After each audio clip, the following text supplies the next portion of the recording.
Ranam pancheo aranine Sengkan sami sonarave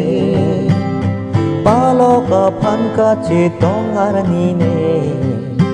Ame hangan talang haye Bonta palok ne pankang hon kete Ranam lampen than mum kai ke Adab lerlo ardoma hutame Ne pan ne teng ne ne Palok ne pan ne jaje asonte Long le lo jisu kang hon ke la si choro lo Palok jabang apang ne tum choro lo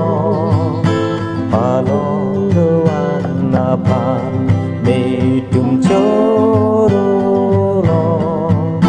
Palok jabang apang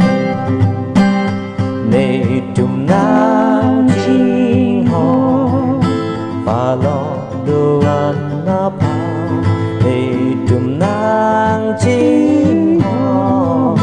Palok doan apang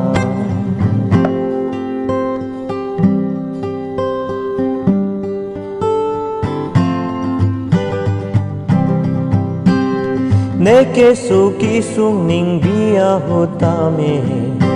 Palok pansi che hampone Palok humri ne long wang lote Ranam son si the long ne Bonta palok ne pan kang hon ke the Ranam lampen than mum kai ke Adab nerlo kardoma hutame Ne pan ne teng ne Palok ne pan ne jaje asonte Long le lo jisu kang hon ke la si choro lo Palok jabang apang ne tum choro lo Palok doan apang ne tum choro lo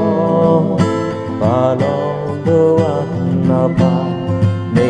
tum nang ching ho Palok doan apang ne tum nang ching ho Palok doan apang la si choro lo